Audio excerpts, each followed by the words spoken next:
The pod to escape your World War III talk. The NBA Finals are over. How are you going to remember it? College football's top 10 quarterback list from Greg McElroys. We're going to break that down. But first, Joseph, hit that theme music.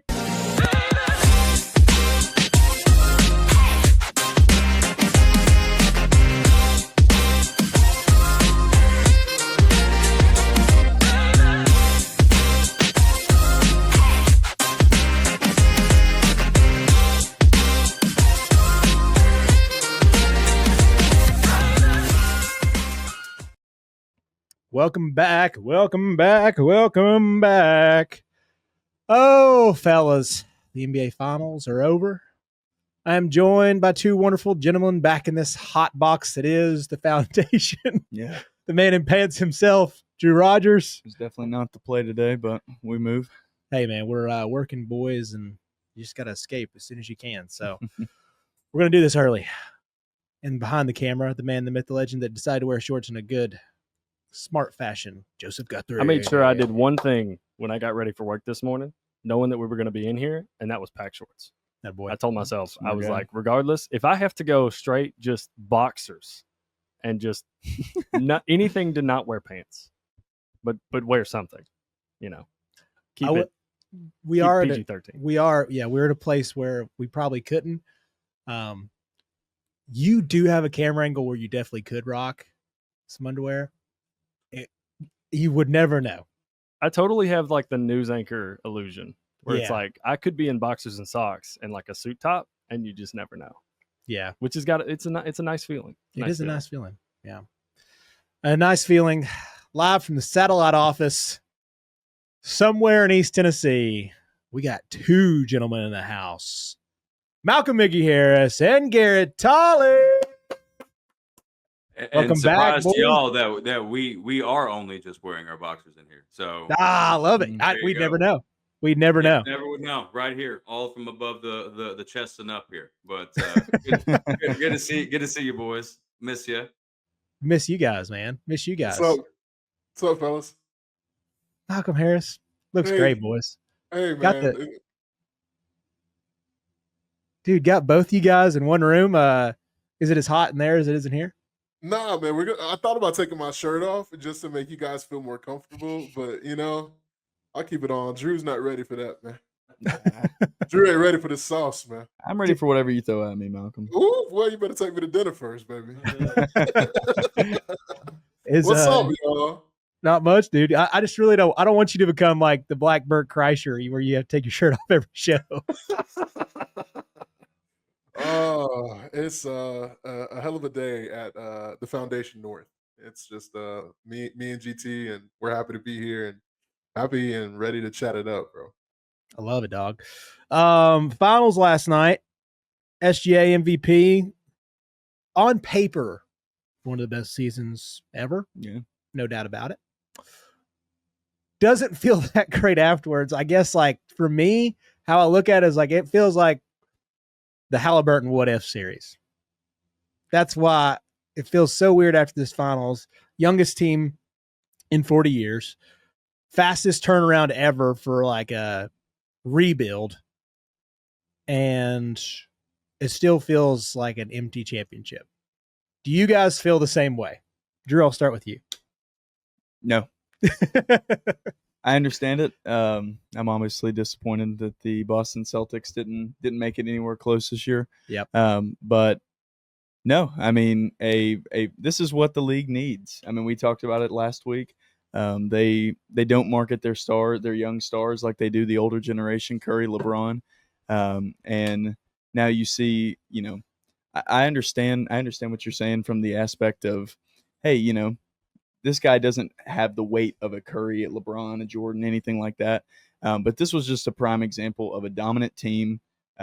They played the games that were in front of them. Halliburton's injury, awful. He's gone for, over a year now. But no, I mean, all props to the Thunder, man. They took care of business. They played who was in front of them, and they got the job done. They did. Malcolm, Garrett, thoughts? Yeah, I agree with your sentiment on the overshadowing of I think the event itself. With the NBA taking such a nosedive, you got the Lakers selling, their stake. Uh, it's like a 14,000 some odd percent return from when Jerry Buss bought it. Then you got little I guess little I've not you. heard the percentage thought. That's so crazy to think about. Yeah. Oh, it's insane. It's like 14,700% return or some crazy stuff. Crazy something. High times from the Bus family. But they had that going on during the Game 7, and then knocking out 3 nuclear sites in the middle of the East. So there was a lot of overshadowing with this particular uh, Game 7 of all things in this finals, and so I don't think that right now there's a clear leader and star power right now. That's why you probably are seeing the WNBA get so much traction. You got Caitlin Clark; they're leaning into it, and a lot of fans are gravitating towards that. And I think it was like the first time ever that 50,000 fans voted for a WNBA All Star, like multiple of them. And so you have this wave of upward trend here with women's sports in the basketball arena, and then the downward trend of where the NBA is. And so I really don't know why why it's to be the case. I just know that I'm with you, Chase. I think that this whole finals has been an overlook. This has been not something I've been trying to tune into. I don't think Tyrese Halliburton is the guy that I'm pulling for every single day. Shout out to Shy. I mean, over in it's a Chattanooga guy for us in a lot of capacity. So I'm excited to see that. But I mean, short of short of that, I mean, you just saw really just OKC get a lot of first round picks that panned out over time. So I think that's really what this came down to. Yeah. Get those thoughts in, Malcolm. No, I've thought about it enough. This run is bullshit. Let's just call it what it is, man. If Aaron Gordon doesn't get hurt, bro, we're not talking about this shit right now. We're just not. Like, it's honest. It's true. I love OKC for what they did. Congratulations. Bro, Tyrese Halliburton was about to drop 40 last night and celebrate on their logo. Y'all saw this man drop 11, a crispy 11 in the first 4 minutes of the game. And then we all saw the pop. I know they won as a team. I know they're young. I know that they still have plenty more on the way. I just don't like it. But of course, I'm jealous because I wish it was my team because the Los Angeles Lakers are the official retirement home of NBA superstars. So I'm salty, but I got to give flowers where they're due, man. So shout out to SGA, and they're going to be primed for, if not next year, for years to come. They still have the 15th and 24th pick, and they also have a protected top 5 pick all on the way. It's about to get scary in OKC again. I don't know about you guys. What I was thinking about last night was I think I felt better long term. I'm talking like mindset right after a championship, especially probably for you, Drew. Like right after a championship, I think I felt better long term about the Celtics than I do about the Thunder because now, and the reason I say that is like we have all different champions every year in the NBA. I thought the Celtics were going to dominate for the next 5 to 7 years. And now I think the Thunder possibly can, but because there's so much parity and we just can't get people to stay healthy and it's just a part of the process now. But I really felt better about the Celtics long-term after their championship last year than I do about the long-term championship run for the Oklahoma City Thunder. You guys get what I'm saying? Like, I feel like right after a championship, I felt better about the Celtics than I do the Oklahoma City Thunder. I mean, long term, yeah, I agree. Because when you have, I think the roster that they have, it's too much young talent, and it's too expensive to keep that rolling. Honestly, like you have to keep getting lucky in the draft because who the heck's going to pay all those guys? So you got, Holmgren. I mean, he's definitely going to be worth his chips someday. You got Shy, who's definitely going to call for like as much of a max. I don't even know how many supers or maxes or double Duramax you add to these anymore. Actually, I think that's a truck, but nonetheless, I think that it's just you don't have the same ability to pay those guys like you would like in Boston, right? Or like New York. I think that there's a lot. It's got you got to almost give them a little extra and say you're going to live in Oklahoma City. I'm gonna give you a little extra. You guys are the second favorite team in the whole state behind the Sooners. But hey, your dollar goes far. And oh yeah, they're last in education, so your children need to go to private school. So It's real I flat don't know. out there, I gotta boys. give them a little more than we maybe Boston.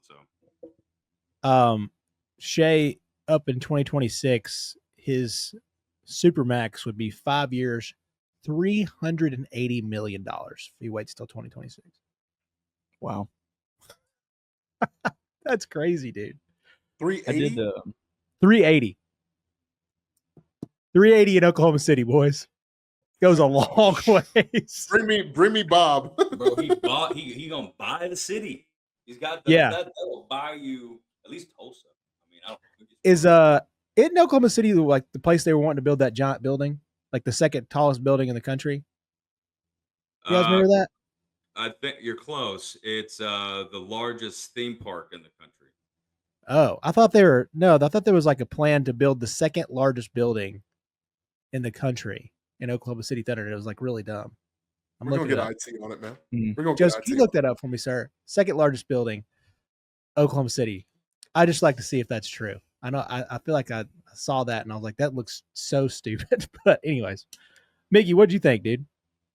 I mean, overall, just about Oklahoma City, about SGA. No, I was just saying, like, did you feel better about like long term prospect? Like after the Boston Celtics won last year, you're like age, talent, overall roster, like they're gonna win for the next 5 years. Oh, for sure. I mean, you got to think about it. When your fifth best player is Drew Holiday, like, bro, that's crazy. Like, they Crazy. were supposed to be set up for a very long time, and now it's looking uncertain more and more by the day. Like, to me, you got Jason Tatum, which is going to come back from a hellacious Achilles tear, probably not going to be playing until I know for sure after the All-Star break. I mean, and that's rushing it back. You Yeah. got, to me, Derek White, who is going to be a valuable trade asset.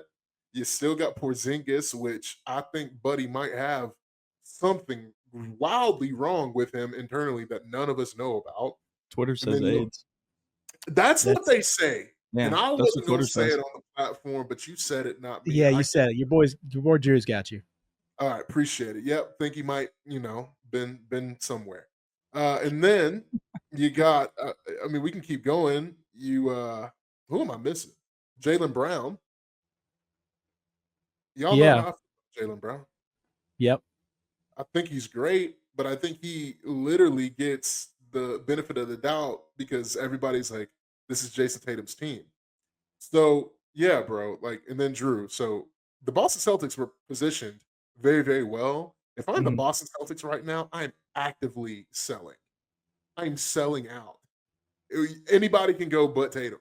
Yeah, I think you're right. I mean, I don't know how the public perceived the Celtics last year, but I looked at the end of the Celtics run with this core being this year because they had to. Next year is the $400 million luxury tax bill. So yes, they're probably going to keep, or they were probably before the Tatum injury going to keep both Tatum and Brown. But now I think it's a fun time to maybe to dump some people to either, if Porzingis really does have Magic Johnson's disease, like I think it may be a good time to either dump some people, him, Holiday, keep your core intact. But overall, I don't necessarily feel terrible about them right now, but I don't feel as if they're going to dominate the decade. Which I saw an interesting thing on Twitter this morning. I was just kind of looking around. Adam Silver, in his 12 years of being commissioner, has crowned 9 different NBA champions. David Stern, in 30 years as a commissioner, has only crowned 8. So Adam Silver's 12-year run is now past the 30 years of David Stern.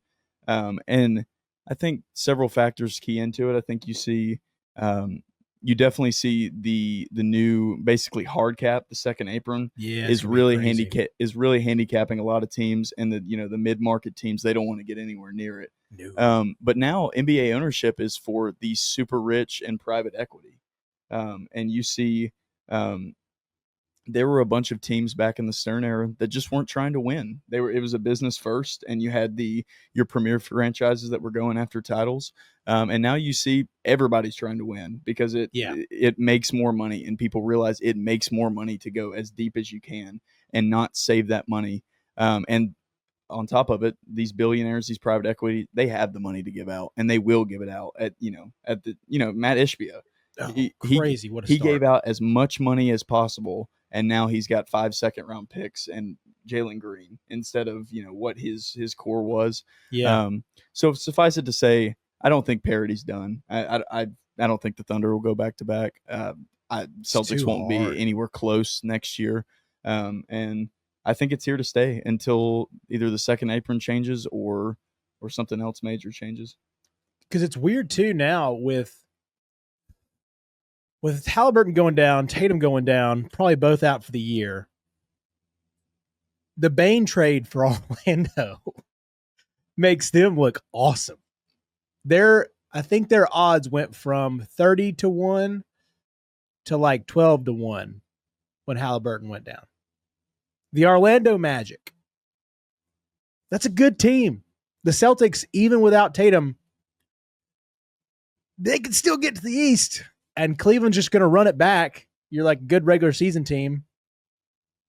I don't know, dude. Like this is a weird time because if you get to the finals, I hate to say it, like injuries happen. So Western Conference team has somebody hobbling in. I'm with you. The parity part's just gonna like keep rolling. Yeah, it's not going to change. And you may see a return of, when these guys age a little bit, the guys that are currently here, of some of that stability. But while we have all these teams that are up and coming, even though these guys are 27, 28 years old, it's going to continue to be that way. Yeah, it's weird. I don't know. Like the parity part just kept growing, and now this finals, you're like, okay. This Pacers team made a finals run and made a really good one.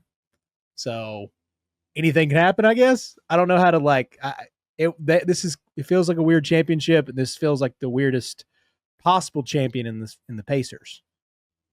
Who's like your weirdest champion, Miggy? My weirdest champion is not even close. It's the Milwaukee Bucks. I think that was the stupidest championship I've ever seen. Specifically, how they won it. That run was so crazy. That was a dumbass ring, y'all. Like that was just it was so frustrating. And like, yeah, Giannis was like dominant, but it to me didn't make sense. And honestly, another stupid ring, while I have him in this building, is the 2011 Dallas Mavericks. It was the dumbest, most flukiest, most skilled ring I've ever seen. Now, I know baby. We talked about Dirk's championship run. Bro sold his soul in that entire. I mean, we have never seen hoops like Dirk had for 60 days during that run, ever. A ring is still a ring, whether you agree with it or not. So I don't know the last time Atlanta Hawks could have the same conversation. It's been some time. So hey, there's no reason for that shot. There's no reason for that. Chase just catching a stray, dude. Like, there's no. Hey, dude, we're one trade away right now in the East. You better watch out, dude. Hawks sneak out a championship next year. They trade Trae Young for a budding star. Oh boy. Ooh, Trae Young. Jalen Green coming in from Phoenix. So, hold on. So let me ask you, what's the way too early prediction for our NBA Finals champ for next season that we can look back on today and see if anybody should have threw down some something to change the trajectory of their lives by how right one of us is going to be.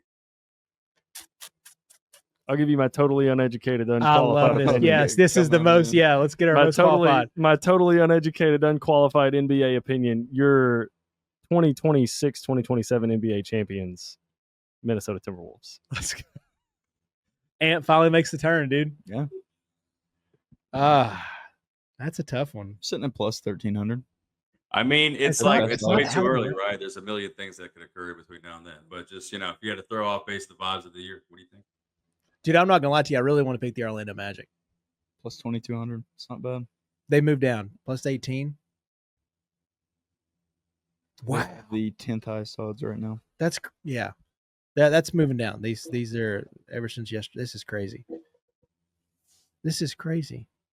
Do y'all really think that a skinny Luka Doncic with a king that is rested and a Walker Kessler and or Nick Claxton and Austin AR with Dalton Connect and other pieces aren't going to make some noise? Y'all are ridiculous. Lakers, baby. Here's my thing about the Lakers. I think if you guys make the trade with all that money that's floating around over there in LA, you guys make that trade and get that good center. Let's say it is the Walker Kessler like we threw out last week. Say they make a trade with Utah and you're going to have to get somebody else and you send Reeves. Luka, Kessler, LeBron, and whoever else you want to call your next guy. It's not terrible. It's not crazy. But you guys really need a center because, buddy, Luka, even skinny Luka is turnstile, buddy. No, for sure. Like, and that's why you got to keep Vando for defense. I don't know. I love the pick, but seriously, my most random, like, they can actually win a championship. And people will be like, how did we let this happen?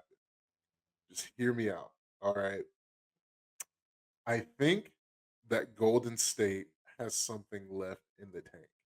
They're going to have to do something, but there's no way they're just going to sit and let Steph Curry just rot away in hell.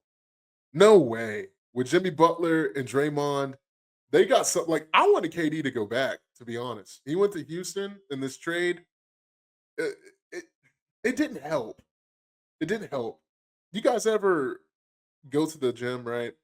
And then it's like, oh, this doesn't smell this bad. And then it's like you wear it the next day and it's like, oh yeah, it kind of smells bad. That's the KD trade. It's like in a year, we're gonna be like, man, this kind of smells bad. Like, we gave up a lot for an aging KD, which it just doesn't fit, you know? That would have made a huge turn. I see what you're saying, and they got to make a move. They got to make one. It's got to be pretty big, I think, too. I don't know what it is. I have no clue, but they got to make. I think when you spend $10 billion on a franchise as the new owners, you're going to pretty much roll some dice here, and we're going to want to see some ROI on that investments, and it comes into the form of rings. I mean, that's pretty much the only way to really do it. So I would say that any and all cards are on the table when it comes to the Lakers, because I don't think with this new ownership they're going to let any time slip them by. Because that man, because he's also the owner of what, the Dodgers. And Dodgers. He's one of those guys that owns part of a lot. I know. Yeah, And so LA, like it's kind of in that WNBA, Magic LA. Johnson mentality of like, I just need one more ring, right? And I have like multiple professional sports championship rings. Yeah. I think Magic Johnson has one for every sport but football. So and I think he even has one for hockey. I mean, I have no idea, but probably not. But nonetheless, I just think I think there's a lot of cards in the table for the Lakers. But I mean, yeah, I'm gonna piggyback off of Joseph, man. I don't know. I think the Minnesota Timberwolves. I think that's Ant's come out year. He's gonna be MVP. He's gonna win all the rewards. He's gonna have all the highlights just like he has been. But he's no longer that young buck. I mean, he's on a contract. Is it contract season coming up? I mean, it's coming up. Got to be. I think it was maybe last year. Was it last year? I believe he just got paid. Yeah. He just got paid? Oh, man. Mhm. Never mind. I'm sorry. They're on the downhill then. Yeah, I can't go with the Minnesota Timberwolves. But then It's I would still say, good. yeah, I mean, it's still good. But then I'll go with Greg's Knicks because, I mean, you need a complete team. And I think that you got to have a little bit of like want to. I think there's got to be a little bit of star power too. So, I mean, I think the Knicks and the Minnesota Timberwolves are the two that fit that category with the least amount of pieces to be moved. Yeah.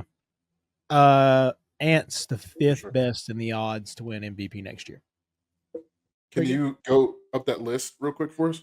Yeah. Plus 200 for Nikola Jokic. Shea is next. Giannis is after that. Luka is in fourth. Ant, Wemby, Cade Cunningham.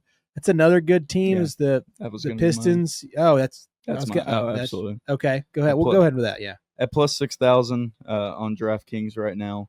I've got to take the Pistons. We talked about a parity league. We've gone over it. The Detroit Pistons should have beat the New York Knicks this year.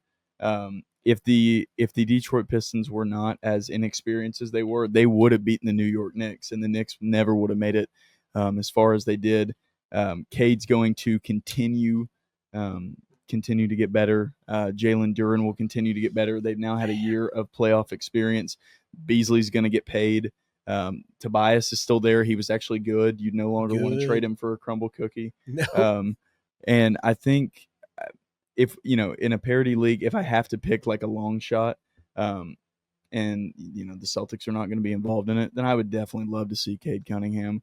And that franchise that has kind of been kicked around, and this year it kind of felt good to see him kind of rise up, take that next step as a franchise, what they're building, and they have assets. They can trade, they can trade any number of things. Jaden Ivey's coming back from that terrible leg injury, so I'll take the Pistons.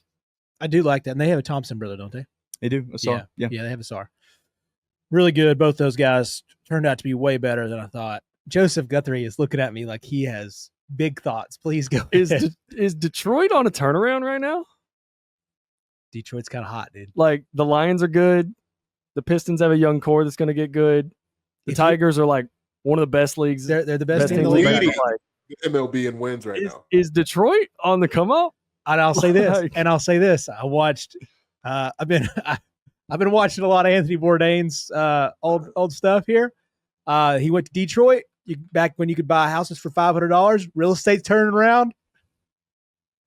Detroit's on the come up. I don't hate it. It was just a passing thought.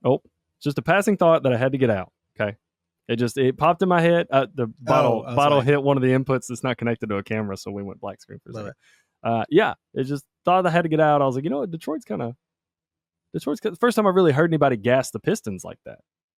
So I thought they should have beat the Knicks. I mean, if they're looking like that, and Detroit was what they were, the Lions were what they were. Sorry, I can't just say Detroit. And the Tigers are what they are right now.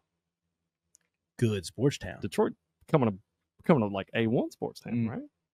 Maybe not A1, but like they're moving up in the world. Yeah, for sure. Especially if the Tigers make a big run. Because the Pistons part was awesome. That was another great home crowd. Like, they brought it, dude. Like, and if Tigers are good, they're on a good sports run. Detroit needs this. Should have bought one of those houses for $500. Chase, can I just tell you what this man just said? He was like, I don't know why this reminds me of it, but he just pulled up a costume of a jive turkey. It was like, this is what Detroit reminds me of.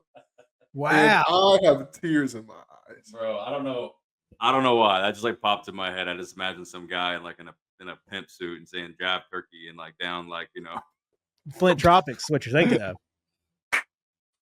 That is your one Michigan Tropic. Flint Tropics, baby.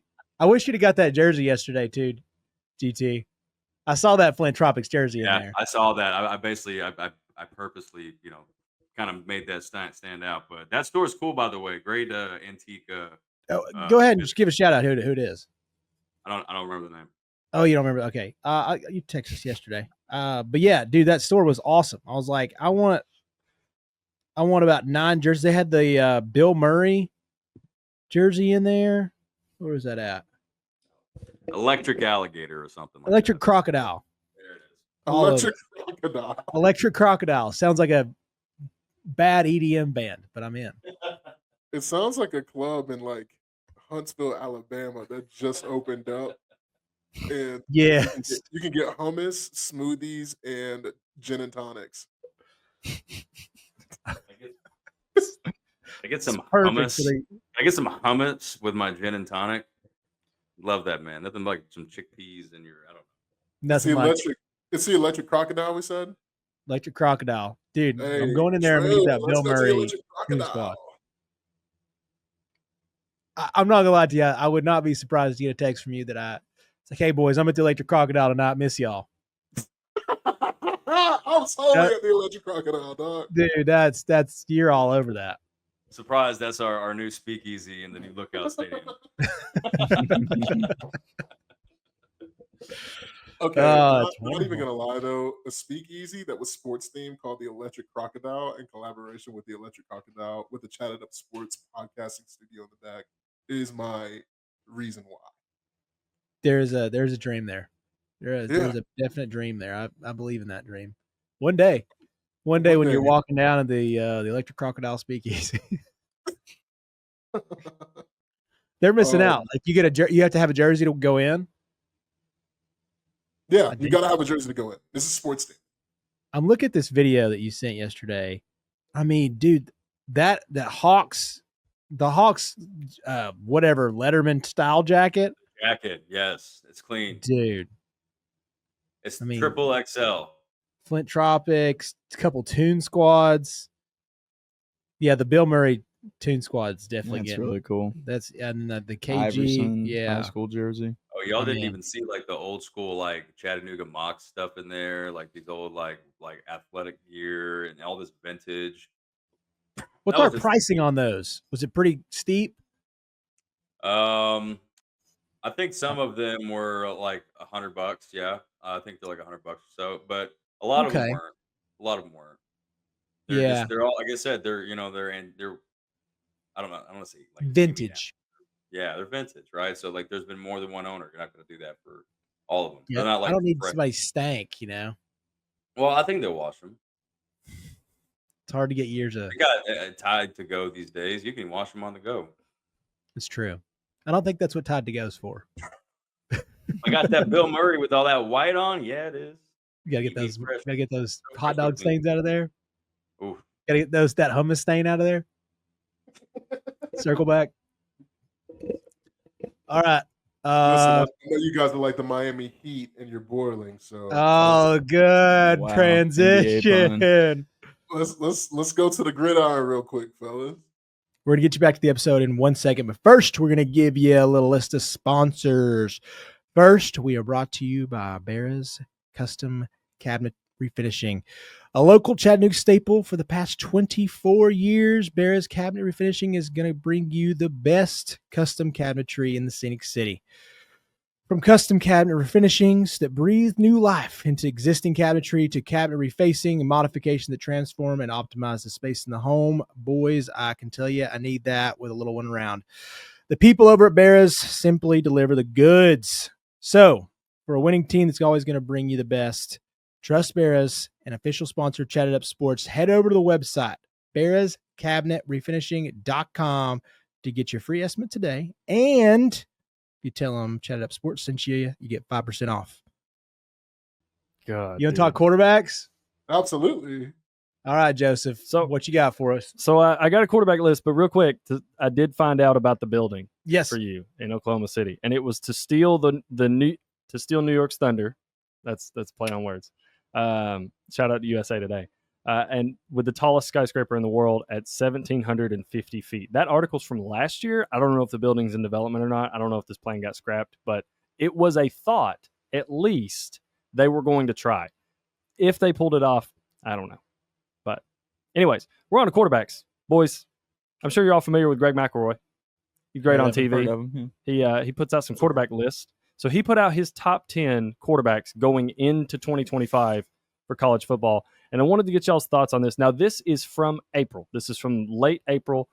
So, Greg, if you've changed your mind or if you've put out another list, my bad. But I wanted y'all to take a look at this. Graphic courtesy of On3 Sports, by the way. Thank you, On3. So, Greg McElroy's top 10 quarterbacks. Number 1, Cade Klubnik. Number 2, John Mateer. Number 3, Sam Levitt. Number 4, Drew Allar. 5, Garrett Nussmeier. 6, Carson Beck. 7, Lenore Sellers. 8, Sawyer Robertson. 9, DJ Lagway. And number 10, Haynes King. Is there anything to you guys, because I have an immediate thought that sticks out to me when I look at this list. Is there anything that you guys, like the first time you look through all 10, you think this? What is it? Hey, guys, can I cuss on here? Like one F-bomb? You sure can. Yeah. You promise? Promise. Yeah, I don't mind. All right. Where the fuck is Arch Manning? That was the first thing I thought about when I saw this list. That was the first thing that entered my mind. Is I was like, and you know what, Miggy, I had the opposite reaction. Is I was like, he didn't put Arch on this list, and I'm kind of glad he didn't, because we don't know what he is. You don't know. We don't know. Like, we know what his last name is. We know how to spell it, and we know what he looked like in the Mississippi State game when they blew out Mississippi State last year. He looked awesome, but he also came in and played Georgia. And there's a famous picture of him on the sideline with Quinn where neither one of them looks like they know what's going on. So, like, yes, that version of him that played Mississippi State exists, but that version of him that got rocked by Georgia at home also exists. So, like, if I'm having to take bets on Arch Manning right now, I have a feeling he's going to land on a consistent basis somewhere between those two. Like, I don't think he's going to look the way he did against Mississippi State every game, but I think the more he plays, the less likely he is to look like he did in the Georgia game last year. So, like, a happy medium.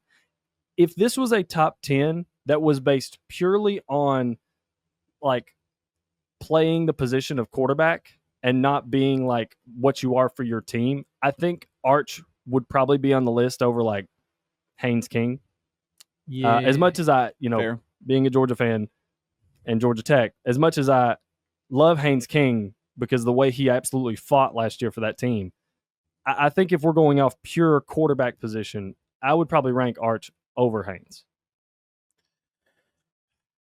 I don't know, man. That's a tough one for me because I loved what I saw from Haynes. Well, I think he fits well in Georgia Tech's system and what Buster Faulkner wants to do. Like, I think what makes Haynes so good is, number one, his grit and his ability to just make a play, but also, like, the way that Buster Faulkner tailors the offense to him.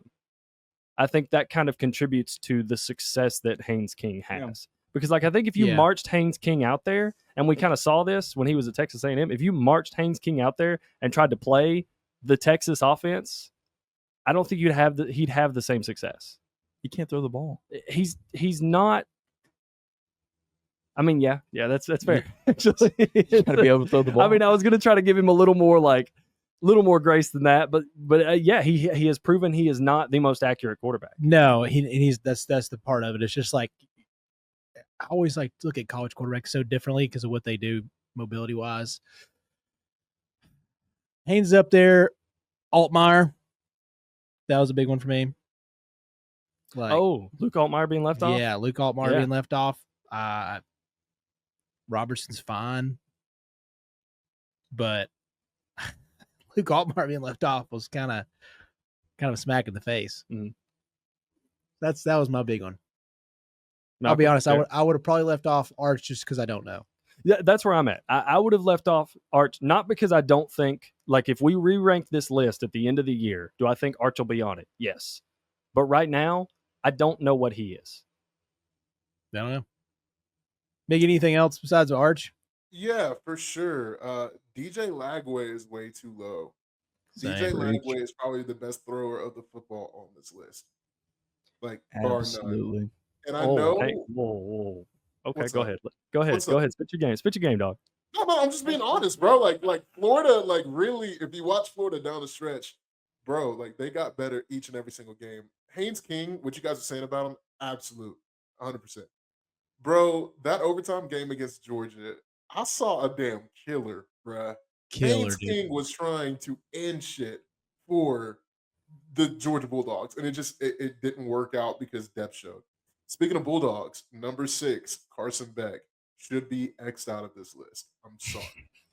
We know what Carson Beck is. We know what he is, man. And I know he was hurt, but prior to injury, guys, he looked awful. However, Joseph, your receivers didn't do him any favors. Does Neither Miami did the have O-line. Yeah, like, can Miami make it look like Carson Beck from 2022, 2023? I don't know. So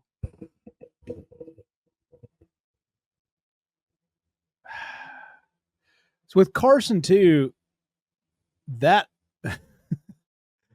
whole, like, Miami team got shifted around, and that's what are they, the third best, second best transfer portal, one of the better classes. I don't remember their transfer portal off the top of my head. But like, it's I was looking at it earlier. He's going to be better off in the ACC, and I think he's going to bounce back. I think Miami's going to be nice to him. I think it's going to be very nice, because boy, does he need that. Does he really need that? See the team rankings. Yeah. Miami was third. Yeah. Okay. Yeah. That's what he was supposed to do last year, was have like a follow-up season, raise his draft stock. And then Georgia's offense was what it was. Yeah. Horrible. Terrible. But I'm with you. He's not going to play near the schedule he played last year. Like, Yeah. you're not playing on the road at Texas, on the road at Bama, on the road at Ole Miss. Like, yeah, you have to play Notre Dame, but then the rest of your schedule is an ACC schedule. But yeah, you got to play Florida State. We don't know what Florida State's going to be yet. Like, they're coming off a 2-10 season. So do we really expect them to catapult themselves up and be like a top 10 team? I'm going to lay off on that for now. I'd like to see what Mike Norvell does with Thomas Castellanos, but Miami's not going to play like this near the schedule that Georgia played last year. So Carson Beck has a chance to get his confidence back and then also like greatly raise his draft stock. Yeah. Drew? I had two thoughts when I looked at the list. I agree with Malcolm. I don't think Beck has earned. I don't think he's earned this status. I think he's on there just because he played quarterback for Georgia last year. Yeah. But I agree with you guys. I could definitely see him having a bounce back year.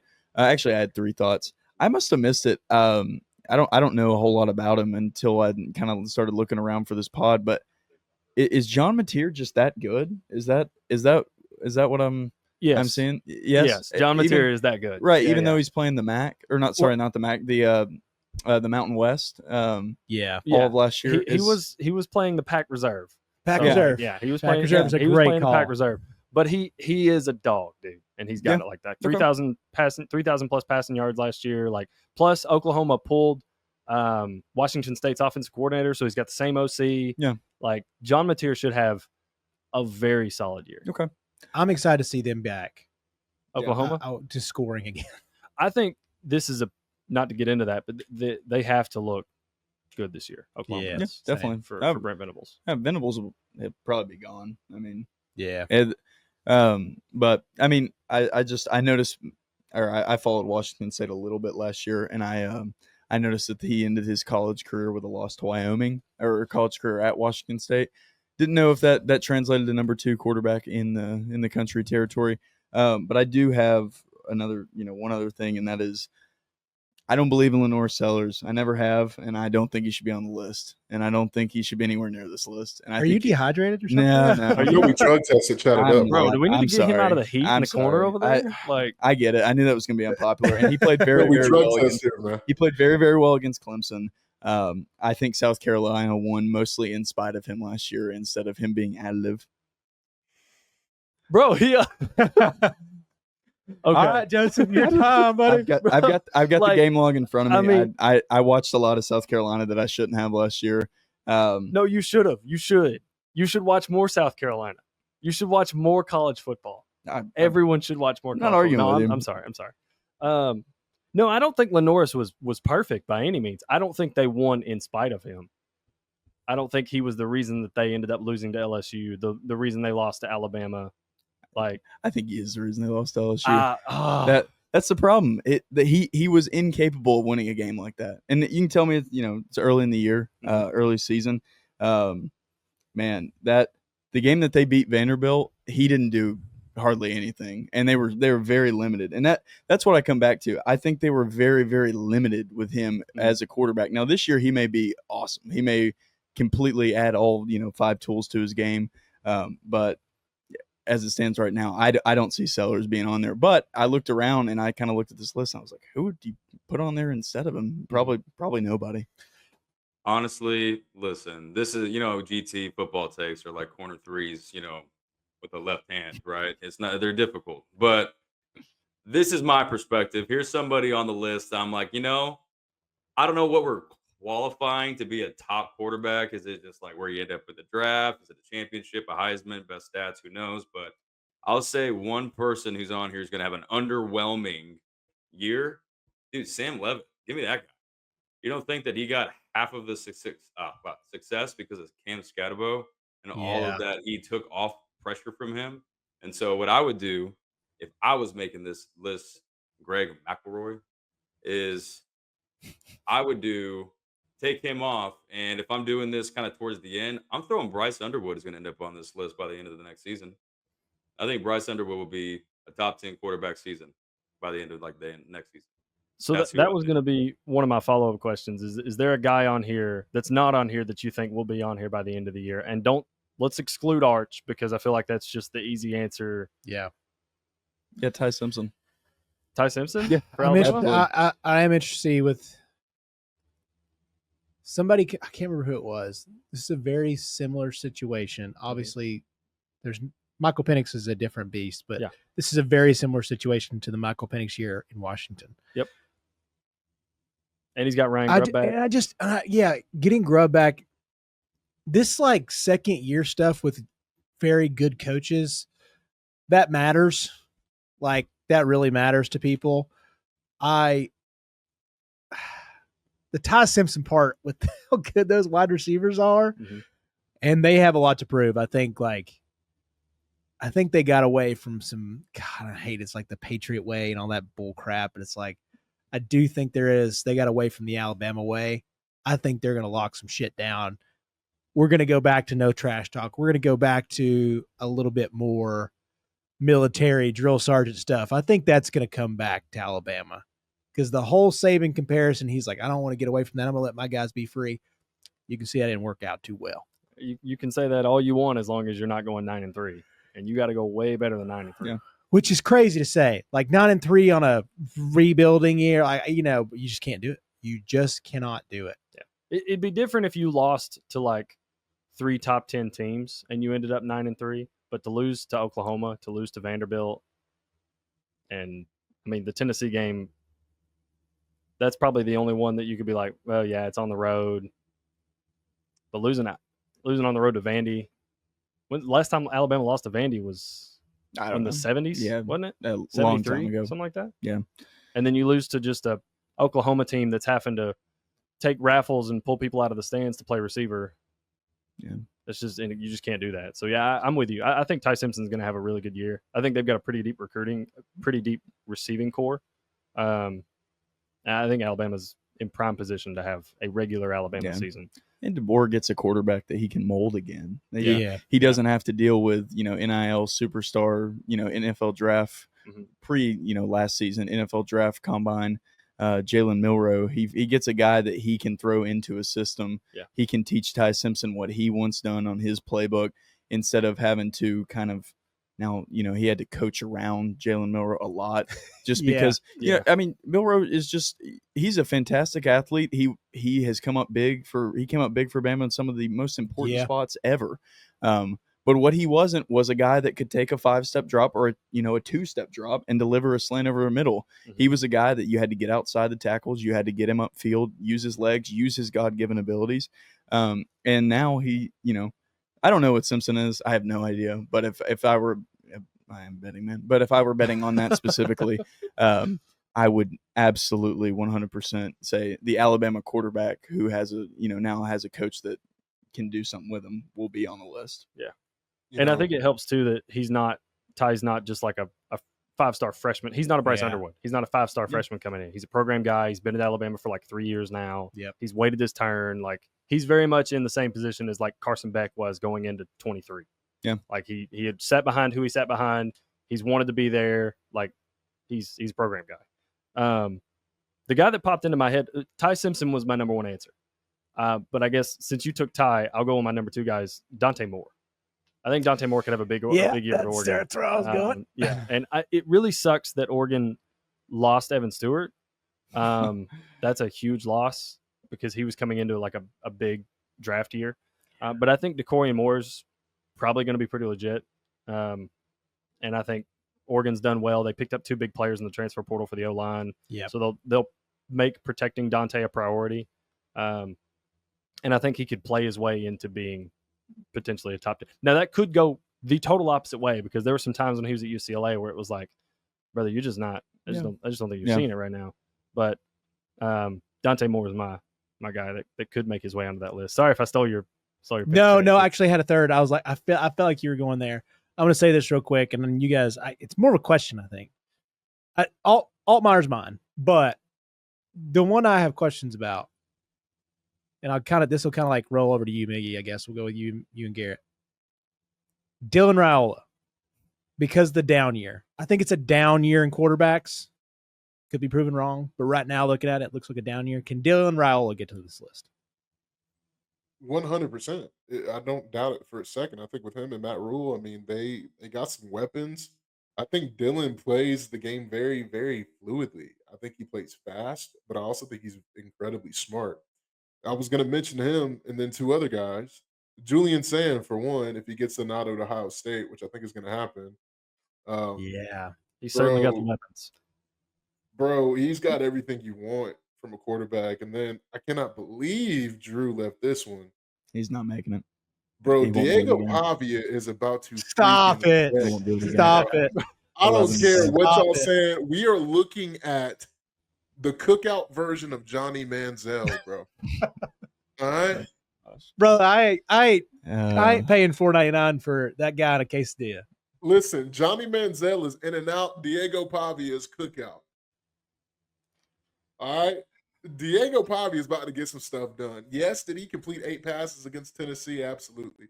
But I'm telling y'all, Diego Pavia scares the mess out of me. That's just me, but you know better than I do, Drew, as the resident Vanderbilt Commodore. So. I don't see it. Let me ask you this: what kind of a season would Diego Pavia have to break this list? Because last year, I think, is going to be remembered very, very fondly, and the Yeah. team ended up going 7-6 with a win in the Birmingham Bowl, and I think it kind of felt more like 9-3, and it felt like we beat Tennessee, but we did not. So, I mean, seriously, what does he have to do to break this list for you? Do they have to go 9-3? Is that where it has to get, and he has to be the primary reason for success? For sure. You go Okay. 9-3 and you beat one of your big rivals. Then he can do it. He can definitely do that. Yeah. But he shouldn't have went on a podcast and said we're going to run the state, because I do worry about that. No. He's gonna get got for that. I'm just saying. Yeah. Diego Pavia is cold blooded, and I'm terrified. I know every single other Tennessee fan is terrified, but they're just not going to say anything because it's little brother. So you would have to beat basically. I don't know where they'd be favored at here. Yeah. That's I've a looked tough into one. this. So you have real fast. Charleston Southern at home, at Virginia Tech, out at South Carolina versus Georgia State, who they lost to last year, versus Utah State, at Bama versus LSU versus Missouri, at Texas versus Auburn versus Kentucky, at Tennessee. Are y'all going to go 3-9? Yeah. So that did pop into my head. Here's the thing: we're not going to get Virginia Tech again, and that really sucks. Not to do a whole Vanderbilt season preview. I'll keep this brief, but we're not going to get Virginia Tech again. I really hate to say that. But that's not happening. We're definitely not going to get Bama again. We will, if we beat Tennessee this year, I'd be shocked. And it just keeps getting a little darker on the season every time I look at that schedule. It's a really hard schedule, and here's Vanderbilt's offense is gimmicky, right? Yeah. And we've talked about this, Chase. It's like running the flex versus in high school basketball versus a team that's never seen the flex. And now defenses are going to have a year to prepare. They're going to have a year to kind of fill in the gaps of what they didn't know about that offense. Because that's the thing that always impressed me is they ran 3 plays and they all worked last year. It's just option stuff off of it. Yeah. So 3-9, no, but 6-6 again, probably likely. And listen, boys, I was unguardable the first time around. When I'd come off that down screen on the curl, dude, you get this big boy in motion, I was going to score lefty or righty. The second time you played me, you cut me off. I had no idea where I was going. That's going to be Vanderbilt next year. Yeah. They're going to be me game 2 versus McMinn County, and that guy's just sitting there like, I know what this idiot's going to do. Yeah. And that's all I got. And then my bag's out. Then I learned how to spin thanks to the guy, my friend Cody Burrell, who stripped me about 3 times because I tried to do the same thing. And I was like, I don't know what to do. I wasn't a very good basketball player. We'll get you back in a second. We have a brand new sponsor here on Chat It Up Sports. Steel City brand and the perfect tee. My gosh, guys, these are wonderful. We got these new custom hats. I'm bringing this bad boy in. This thing is sweet. I'm actually not gonna lie to you. From the picture, I was like, man, it looks pretty nice. You know, it's gonna be like a jean jacket, a little Canadian tuxedo, if you will. It is not, my friends. This thing is amazing. Walked around in this bad boy with my beautiful little girl today. So fantastic stuff. I'll tell you what, Steel City is all around the country. It ain't just there in Pittsburgh. If you want vintage sports tees to iconic Berg designs, I'll tell you what, these are the guys to get to.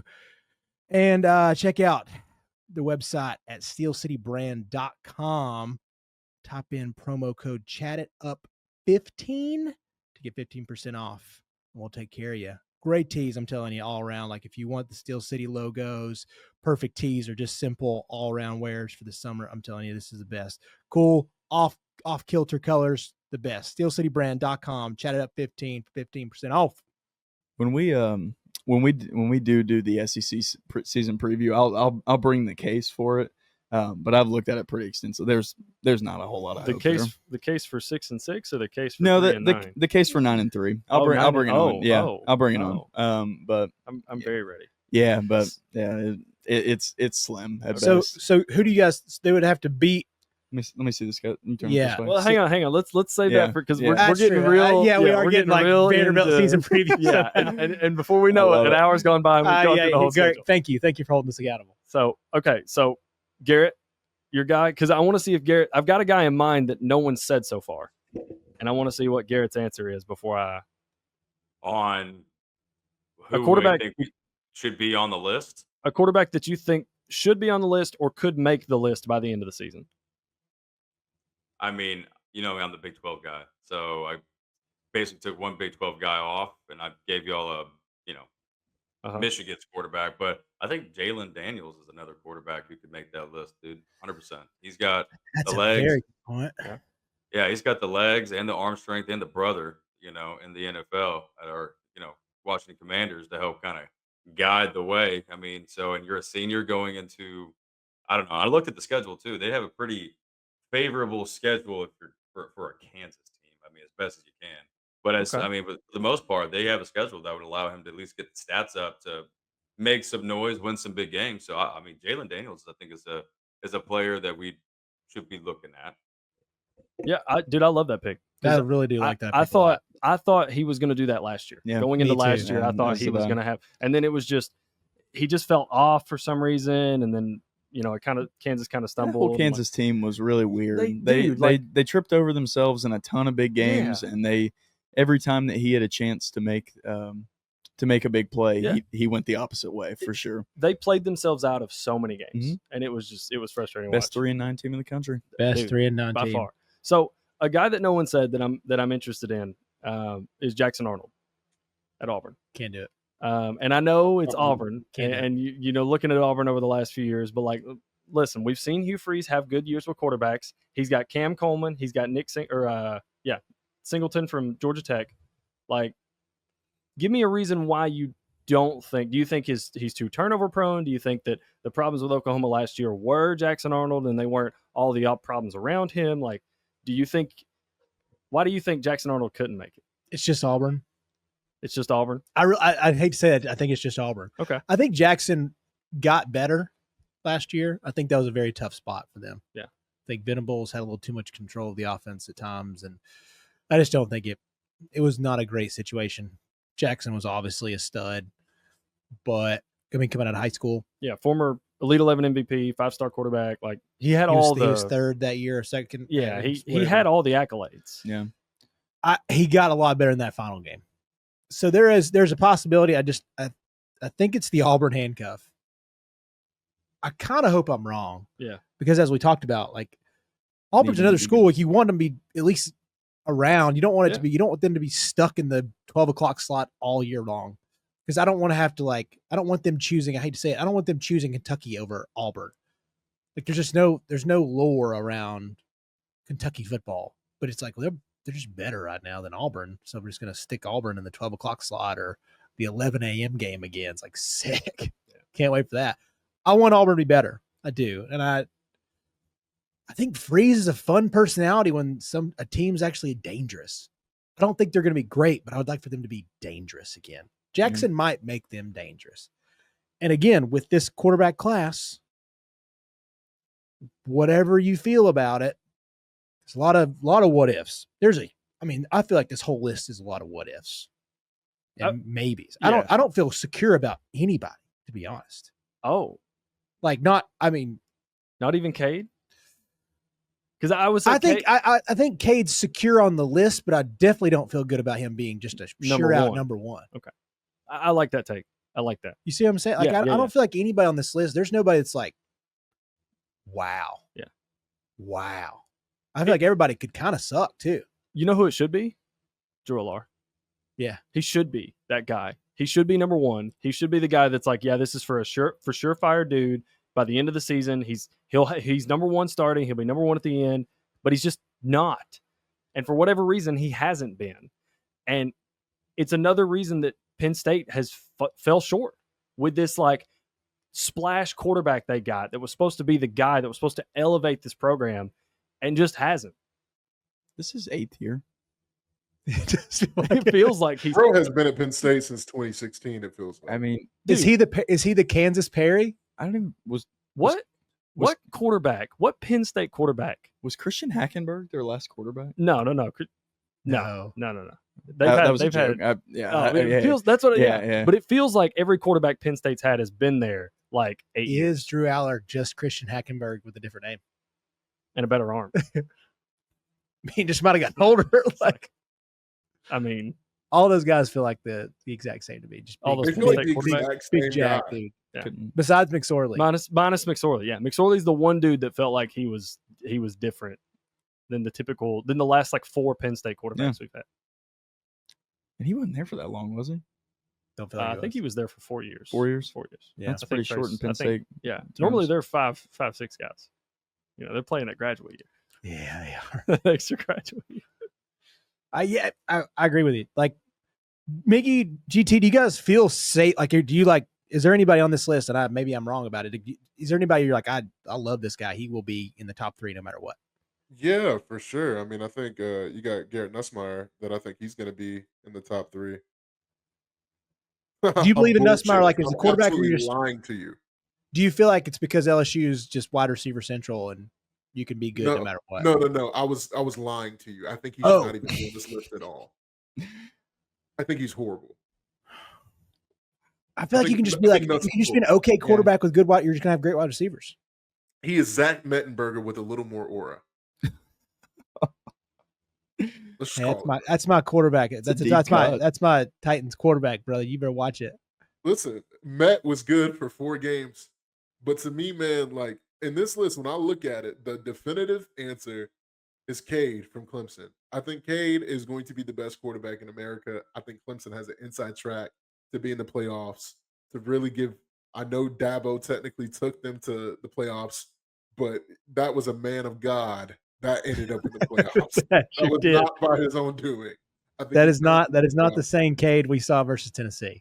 Yeah, so give me Cade. I think he's grown up a lot. I think he has all the intangibles to be successful. And then also, if Florida just puts it together, I know I've said it, but DJ Lagway is, to me, the most physically talented quarterback here. And I do want to give some flowers to a guy that I know Tennessee fans hate.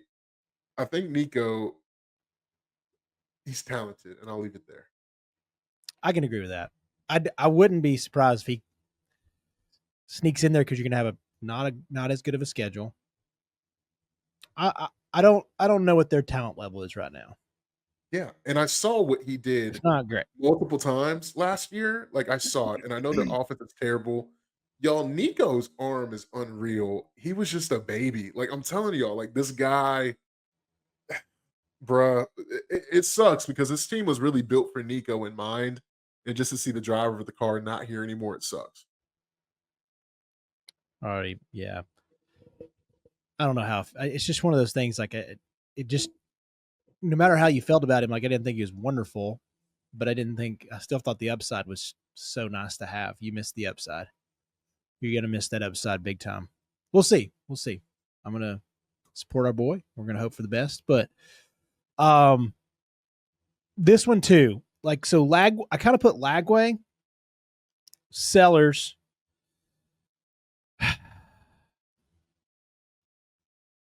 and maybe Mateer all on this list because they have brutal. All three of them have tough schedules. I think South Carolina got a little bit better in the portal, but I feel like with their schedules, like I think all of their under win totals are at 6.5 or 7.5. So those teams have to be good, but those three could wind up being the best. But they just wind up losing 5 or 6 games or 4 games. And me and Joseph were talking about it, like, don't you feel like those guys? I really think any of those three could be the most talented, but they're also in a spot where you almost have to have like a Jaden Daniels type year to have any like Heisman hopeful. Like you got to win 9 games and 9 brutal games. Don't you feel like for any of those three to like be in the Heisman contention? Yeah. I think DJ specifically would be much higher if Florida didn't play the absolute gauntlet of a schedule they do this 2 year. years in a row. Yeah. Well, it's the SEC models now. You play a year and then you flip. You play those. So, I mean, yeah, you get Texas at home. Yeah. Georgia's a neutral site. It's really poorly – whoever did their schedule really poorly positioned where they play these teams because they start – it's just they don't ever get a break. It's just like getting beat over the head constantly. There's no – there's no like, oh, easy week. There's none of that. So nope. How many wins do you think Lagway would have to get to be like a Heisman contender, Miggy? To me, with that schedule, 8. It's like in a Robert Griffin III, Johnny Manziel type of territory. Like for him to even squeak out 7 wins this past season was the coaching job of the century by your boy. So like when I tell you, like, I don't know. And I think Florida can do it. Like when I tell you Florida is going to beat Tennessee this year, Florida is going to beat Tennessee this year. Shut up, dude. No. No, I've gone to the swamp. I'm never going back again. We don't win down there. I don't know what it is. I don't know the voodoo down there. It's just weird, It's the bro. worst. I've only been once, and I'm never going back. I I was there. I was there with go- the Justin Hunter torn ACL. Oh, so you were there in what year was that? 13? When Yeah. Justin Hunter was Randy yes, Moss no. reincarnated and then freaking just tore his knee to shreds? Yeah, I had 2 friends on that offense, and they both they were telling me the first, they do the first. I think it was that Kiffin. Who was that? No, I don't remember who that. Who was that? Who was that head coach? So Dooley. That was 2011. That was Dooley. Okay, so Dooley scripted the first 16 plays.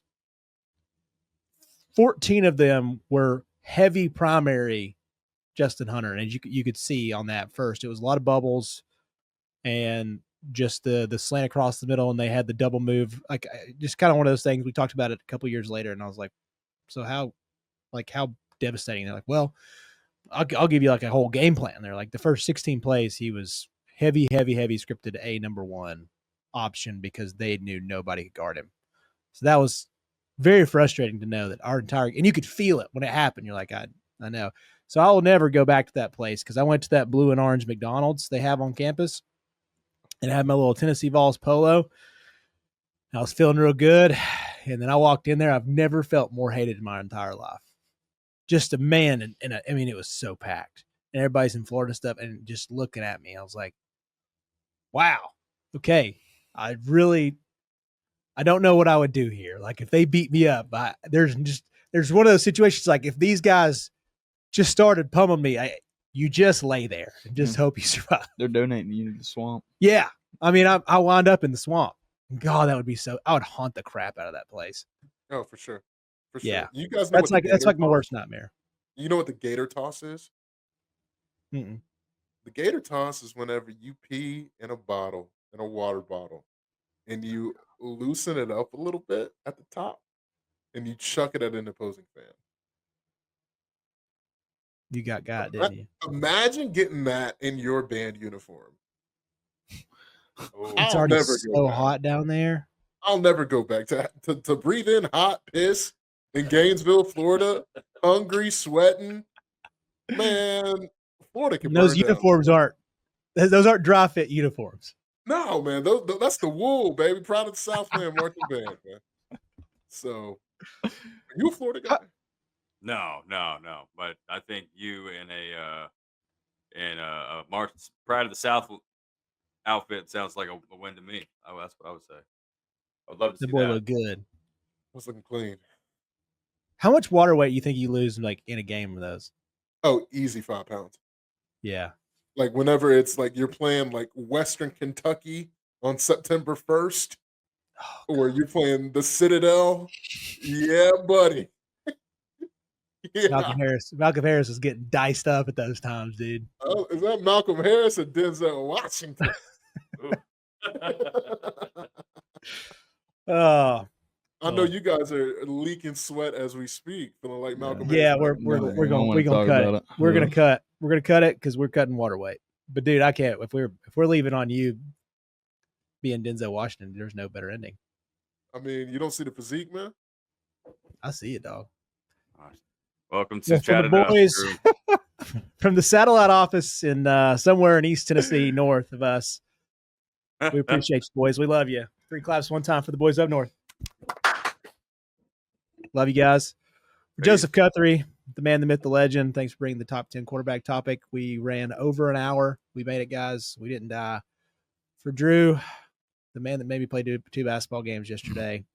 Keep doing it. Keep doing it forever. I'm Chase Green. Like and subscribe everywhere. We miss you, G. It is now football season. We love yous. We out.